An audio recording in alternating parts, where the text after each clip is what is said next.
Hi guys, it's Bridget. Welcome back to my channel. Today's video is going to be my August wrap up. I read 5 books this month, which is a bit slower than usual for me, but I think it's because I started BookTube again, so like my mind was fully focused on that.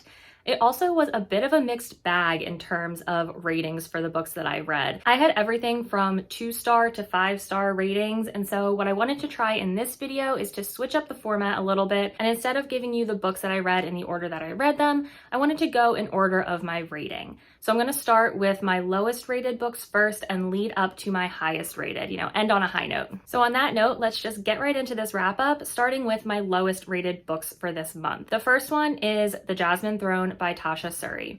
I gave this book 2 stars. I really disliked it, and I actually did a full review of this book earlier this month, so definitely go check that out if you want a more detailed description and discussion about what I didn't like about it. But for a quick overview, this book is a South Asian and Indian inspired fantasy novel about a princess who is locked in a tower and her handmaiden, and they form an alliance to try and break the princess out of her prison and overthrow an oppressive empire. Sounds like a lot of fun, but I just found it super boring, poorly written, really underdeveloped, and just like really difficult to get through. So again, if you want to hear more details on this and kind of hear me rant a little bit, I have a full-length review of this. I will link it in the description below, so definitely go check that out. The next book that I gave 2 stars was Before Wings by Beth Goobie. This was a super random book that I picked up in August. I honestly don't even know where I heard of it or why I started reading it.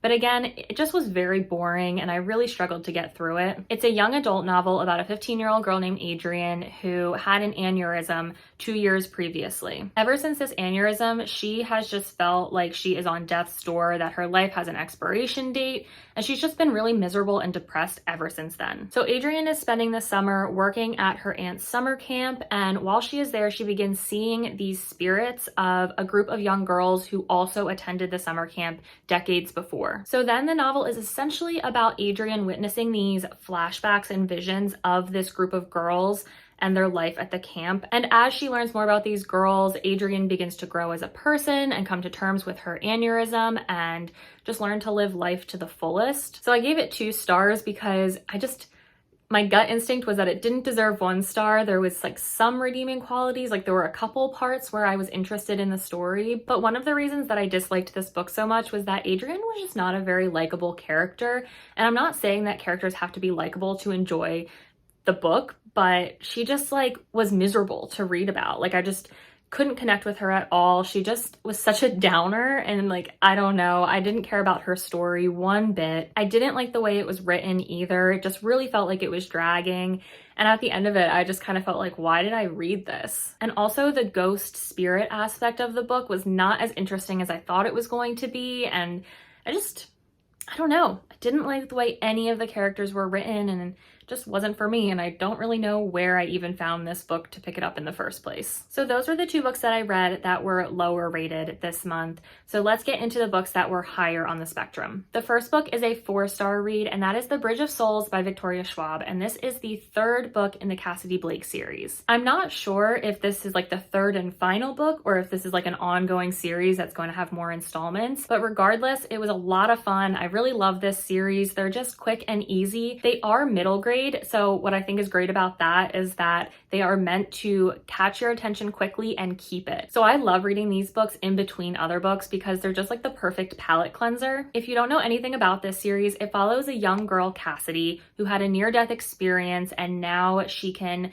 cross the veil and see ghosts on the other side. Her parents actually have like a paranormal investigation show, and so the books follow their family around as they travel to different cities filming this paranormal show. So in the first book, they went to Scotland, second book, they went to France, and now in the 3rd book, they are in New Orleans. In each of the books, whatever city Cassidy finds herself in, she always ends up attracting some sort of evil or dangerous spirit, and she has to find a way to defeat them. In Bridge of Souls, she has attracted an emissary of death who is trying to bring her back across the other side because it does not like that she escaped death the first time. These books are just so much fun. I highly recommend them, especially if you like Victoria Schwab at all. They're fast-paced, the characters are lovable, the writing is good, they're just a good time. And really, I think the only reason that I don't usually give these books 5 stars and I stick with the 4-star rating is because I really like reading them, but they're not like my favorite book in the world. And lately I'm trying to be a little bit more discriminating about which books I give 5 stars to, because I feel like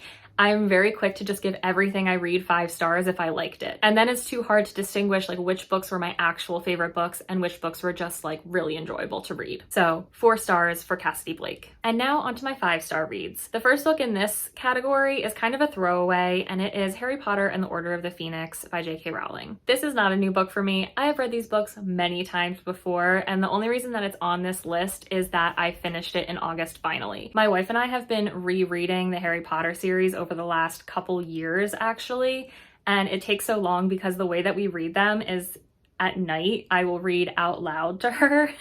It's super embarrassing, but that's what we do. And so when I do that, I can read like 10 pages at a time maybe, and we pick books that we've already read because it doesn't matter if you fall asleep to it. So this Harry Potter book we started I think like last April, and we just finally finished it. And these books are just default 5 stars for me. I don't even really have that much to say about them.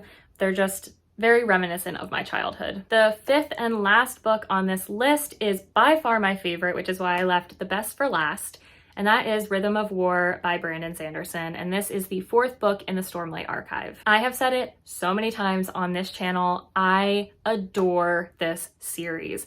I just absolutely love them, and I had been holding off reading this 4th book for a while because I didn't want to be completely caught up. I still wanted that like knowledge that more story was waiting for me, but I couldn't wait any longer, and I finally read it and it was so good. I think I read the whole book in like maybe 3 days. Like I just sat and could not focus on anything else except reading this book. It did not disappoint. I just love these characters so much, and I really liked that this book focused on all of the characters really well, and I think that's probably why it was so long, but I really appreciated getting more insight into Kaladin and his struggles with mental health. I loved seeing more from Navani. I know that a lot of people don't really like her character, but I think she's really cool and really interesting and complicated, so I really loved seeing more from her point of view. And otherwise, just everything felt amplified. Like there was so much at stake in this book, and just things kept happening, and I just had no idea how everything was going to wrap up.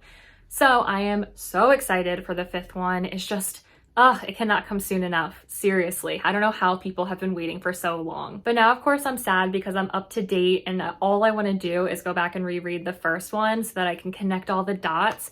But the problem is I don't really reread books. I don't have the focus for that. What I tend to do is like remember my favorite scenes, and then I will pick out my favorite scenes and reread that chunk of the book. So maybe I'll do that, and that will satisfy me for now. But oh man, I need more Stormlight archive. Anyway, that's it. Those are the 5 books that I read in August. It was sort of a mixed bag, but what can you do? Not every month can be a fantastic reading month.